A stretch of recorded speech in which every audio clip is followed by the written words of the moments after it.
Hey guys, it's Lohpally here with another video, and today we're going to be kind of dropping into the durability patch. So for those who don't know, the patch that's coming up is going to be 12.10, which is the durability patch. It's kind of like the preseason that should have happened during preseason, but it's going to be happening a little later down the line, which is going to be happening in the next day or so. So I'm just here to kind of go over it, give my general thoughts, dispel any misconceptions about the patch, and kind of talk about how I feel like the characters that will kind of come into fruition for strength when it comes into it. Warning, warning, warning.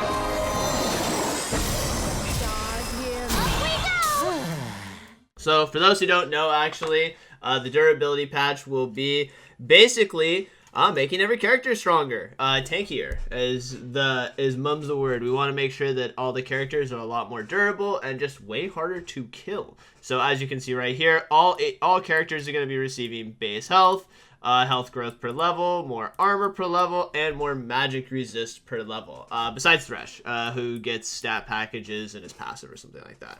So, main conception about this before we jump into too many things, I think generally the thought process behind this, talking to riders, is that they just feel like characters die a bit too easily, kind of from actually not fully committing all their cooldowns. They mostly reference things like Zed's not having to ulti to kill players, and Talon's building gore drinkers, and still being able to assassinate players.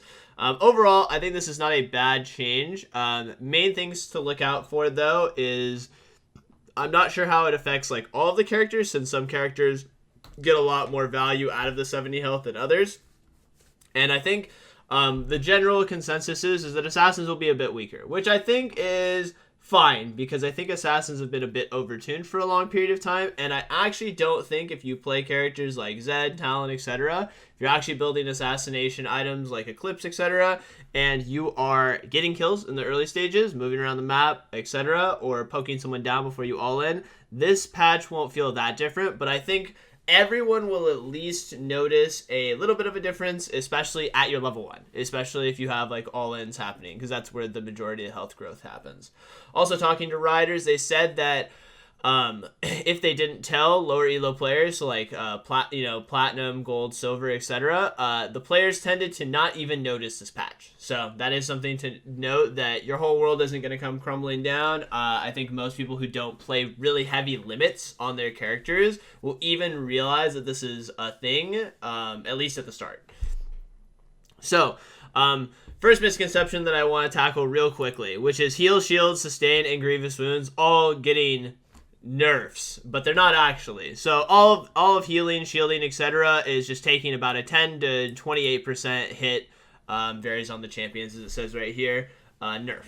So grievous wounds going down to 30% and 50%, but then they're just putting grievous wounds on everybody in terms of minus 10%. This means that grievous wounds becomes less mandatory in the game, and healing is being tuned accordingly to it, which is kind of one of the biggest problems I had with healing and shielding is it felt like you have to have grievous wounds if healing's in the game, and now they're trying to like lower base numbers of healing so that grievous wounds feels less mandatory. I think this is a great change overall, but I hear a lot of people complain about, and we'll go over like a lot of the items and stuff, that they feel like all of their healing and shielding champions are being nerfed. It's not.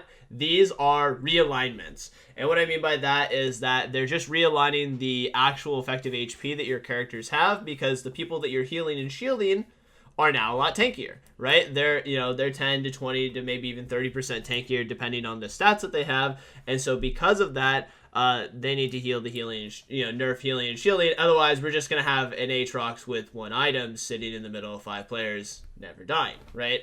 So this is a good change, good adjustment, etc.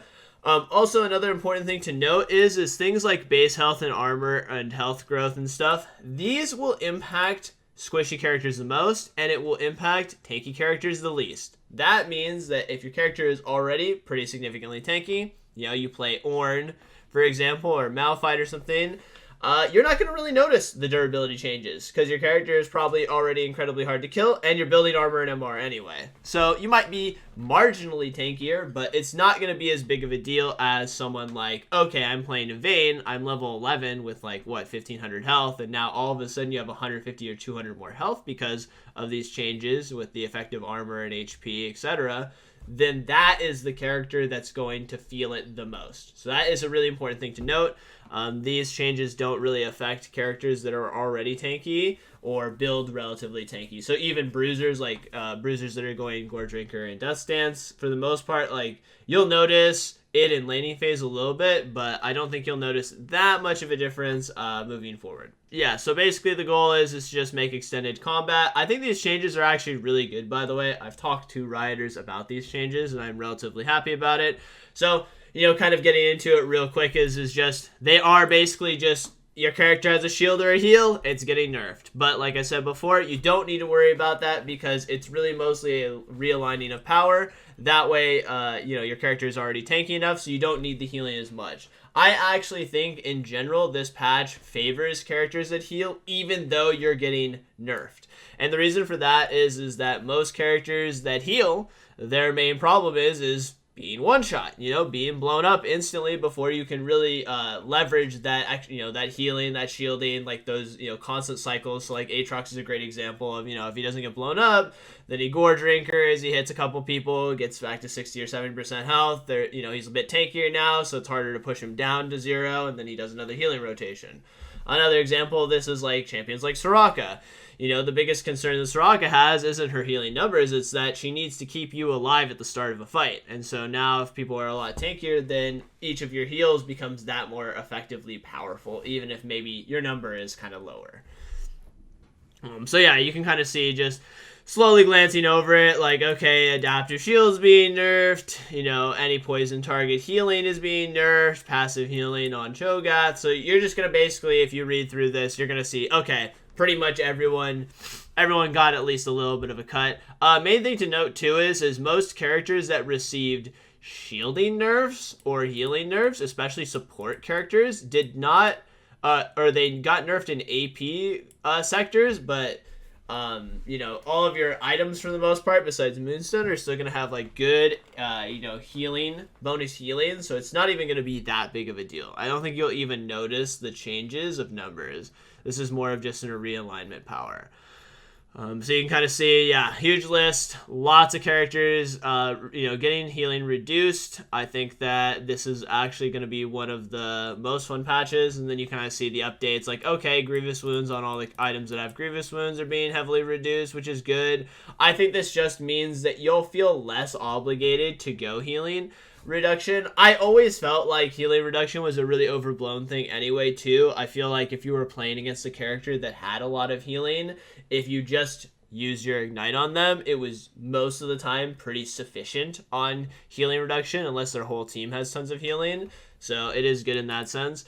And this is actually one of the more important things to really pay attention to, and kind of what I actually am really happy about, which is that all pen items are being nerfed. So armor and HP is going up, and pen items are going down a little bit. Not by too much, but they are going down. So Void Staff down, Blighting Jewel, Last Whispers, etc. This has been, in my opinion, one of the banes of tanks in terms of just being able to be played, is that pen items are too powerful against them, and a lot of people have no problem getting these items second or third. I'm sure you've watched LCS games where people build Lord Dom second on characters if they're hitting frontline, etc. So I think this is actually a really huge helping hand to characters that just build full tank. I think it's really, really good. Main concerns obviously are still, my eyes are on bruisers. My eyes are really concerned about bruisers because, as you can see right here, the main item that I think doesn't belong in the game, Death Stance, didn't receive any healing nerfs on the takedowns, or didn't receive any of the damage reduction that gets put into the hot and the shield. So main concern obviously is still people that go Gore Drinker, Death Stance. I think that is a big alarming rate for what's going on. Other than that, they are just mostly nerfing all the numbers. Nerfing most of the numbers. Yeah, there's a little bit of nerf on Gore Drinker. I don't think this matters that much. And I think for the most part, most people won't even notice the lowering of Omnivamp in most cases. Like maybe you go back and you can source that I do 2% less Omnivamp, so then all of a sudden I don't heal as much. But I think in most cases, you're not going to notice any of this. And then, as you can see, just mostly realignment things. So now that I've kind of covered the majority of like the stat stuff, I kind of want to give you guys my opinions on it, what characters I think will be strong moving forward, and how I think the landscape of the game will change. For starters, I do think that assassins will be a little bit weaker because they will just have a tougher time 100-0ing people. So Talon and Zed are usually my referendums, but Kiana is actually a good one too. I think all of these characters will have a difficult time killing people in lane. That means that I think that the win rates of most assassins will tank, because I think that most people have been playing assassins where they could one-shot without ever playing the game, in my opinion, properly, beforehand. So, kind of to show my oldness a little bit, like, it used to be that if Zed wanted to all-in you at level 6 or Talon wanted to all-in you at level 6, they would have to take about, 30 or 40% of your health in mid lane. And nowadays, they just click on you and they kill you. Sometimes even if they don't hit all of their spells, especially with the help of Ignite. So, I think that most people will have to make adjustments. So I think assassins will do very poorly in the first week or two. But I don't actually think they're that bad at characters. I just think that because people are conditioned in a way of playing the characters, they'll do poorly in the first couple of weeks. That being said, also keeping my eyes on tank supports. I think in solo queue, tank supports aren't as popular, but in professional play especially, tank supports seem to be the premium. I think that when 80 carries and range supports have about 100, 150 extra HP to work with, I think it'll be really, really difficult for tank supports to have all-in threats. And I think when you don't have quite the all-in threat and the return of being chased across the map with 2 ranged hitting you over and over again, it might deter a lot of tanky supports from being played. Now this means that when tanky supports aren't being played, you gotta have go buttons in other places, and so I think that people will be playing a lot more tanky champions, especially in the top lane, because I think that jungle will still probably stay about the same. So for those who don't know, like, the reason why a lot of the junglers are the way they are is because clear speed. Being able to clear your camps and just be able to farm really efficiently is the highest premium thing. It's things like Graves, Karthus, Diana, etc. all do exceptionally well because they just clear camps really, really fast. There are exceptions to this rule like Jarvan and Wukong, etc. And I think we'll start seeing more go in and tanky characters from the jungle. But I'm mostly interested in seeing how mid lane plays out. Like right now, mid lane is a lot more free. You can pick like melee characters like Irelia, Talon, Kiana, etc. Or you can play characters like Victor, Victor and Syndra. I think that your damage archetypes will matter a lot more. It's even in your solo queue games. I think if you have not enough magic damage or not enough physical damage, you'll run into just not being able to kill people as much. So also talking about damage real quick, because we were talking about, bottom lane, I think that enchanters will rise up. I think enchanters will do exceptionally well, at least at the start. And I think that when enchanters do well, characters that do a ton of damage over long periods of fights are premium. So characters like Vayne, Jinx, and Kog'Maw are kind of my first on my list. I think that a lot of people will slowly start banning Lulu. I think Lulu will probably be the best support for a bit. And then we'll kind of see if the evolution happens or if people lean into it. So, are both bottom lanes just playing enchanters in a hyper carry? Or does a lane try to play something that's really poke heavy? So, if I'm playing Lulu Vayne, are they going to play, Zyra Caitlyn, for example? So, those will be the interesting evolutions, but I think in general, the best characters that will come out from each of the roles are characters that can build tanky, but do a lot of damage. And so, maybe the builds change a lot. So I already saw previously a lot of Diana's going Sunfire Cape into Demonic. This might be one of the new AP builds that will be really, really popularized, especially just for almost all AP bruisers. So Shyvana jungle, Diana, maybe we'll see Mordekaiser. Those are kinds of the ones that I'm mostly looking at for right now. I think in general, since people are going to be tankier, I think people will build maybe a bit tankier too. I think a lot more people have been keeping their eyes on Conditioning and Overgrowth as a secondary rune page that makes people just a lot more durable even after the changes. And so I think that items like Demonic Embrace as a second or first item on a lot of AP characters will be incredibly powerful. And I think after that, we'll just see a lot of bruisers. There's actually a decent chance that we don't see a lot of, especially in your solo queue games, like a lot of ways to go in. Maybe even just a lot of hyper carrying, multiple shields onto your AD carry and just letting him go zoom zoom. I think in general, this game state plays to kind of more traditional. I think that when the dust settles and everyone's played it for maybe a month or so, we'll probably see a lot more of the tanky. So like I categorize bruisers like Aatrox and Riven, etc. as like tanky nowadays, unfortunately. So like tanky characters from either top or jungle. And I think that a lot of your AP magic damage needs to either be from your jungler or from your mid laner. So I think people who've been playing a lot of assassins might struggle as it moves forward, especially if people really lean into tanky stats. So like imagine a scenario where there is a Lulu Vayne and you're playing Talon, for example, and he takes conditioning overgrowth, and from this patch that you're currently playing on 12-9 to the next patch, he's just got 25-30 more armor, a Lulu on him, and he has 400 more HP. You're probably never gonna have the damage threshold to kill him unless you have just dozens of kills. I do think also this will hopefully get rid of assassins building tanky. I'm hoping that or if they do that, then they aren't going to be one-shotting people. So I think that's going to be a great change too. Overall, I'm pretty happy about this patch. I think that this patch is going to be a little bit of a crapshoot though, because I think that some characters are not going to be appropriately tuned, at least the first 2 to 4 weeks. They've already said that, and they're keeping their eyes on it for sure. Make sure you abuse them, though, if they do come out. Maybe Aatrox is literally just unkillable next patch, or, actually, all Conqueror users, it wasn't a big enough nerf, and now they just kill everyone on the enemy team. So just keep your eyes out for those characters. I think playing enchanters and hyper carries in bottom lane is going to be super insane.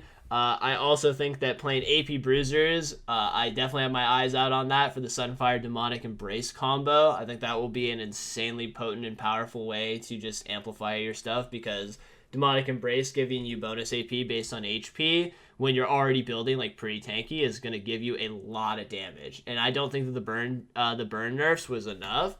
I also don't even think that they nerfed... I don't know if they nerfed Liandry's. I wasn't like paying too close attention. So they are nerfing Demonic a little bit, but I think it's pretty marginal. And yeah, I don't think they're actually nerfing Liandry's. So like any characters, any mid laners especially that can do Liandry's will probably feel really, really good. So they're nerfing like Riftmaker. Oh yeah, and they're also not nerfing like the bonus healing on a bunch of items like Redemption. So even though technically your healing is going down, most of your bonus % healing isn't really going down, so you'll be totally fine on that. I think that Lulu will be the best, but I think that characters like Soraka and Sona and Yuumi will probably see a lot of play. We might even see a lot more Yuumi bans just because it's so annoying.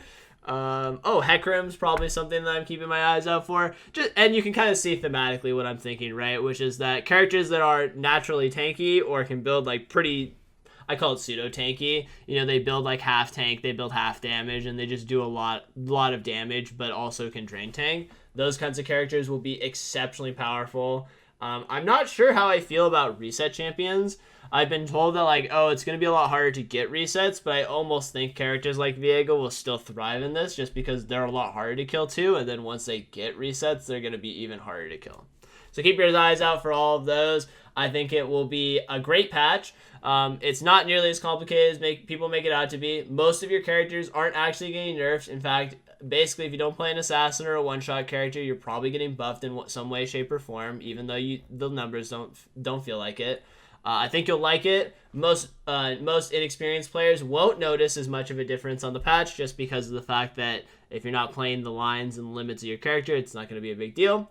And I think you'll like it a lot, guys. Thank you so much for watching. Let me know in the comments what you think is going to happen on this patch. Are you excited for this patch? Are you mad at this patch because it's ruining your favorite character that one-shots? Do you not like the pacing of the game right now? Maybe you're frustrated that you die all the time. Let me know in the comments, and don't forget to like and subscribe, and I'll see you next time. Thanks for watching. Peace.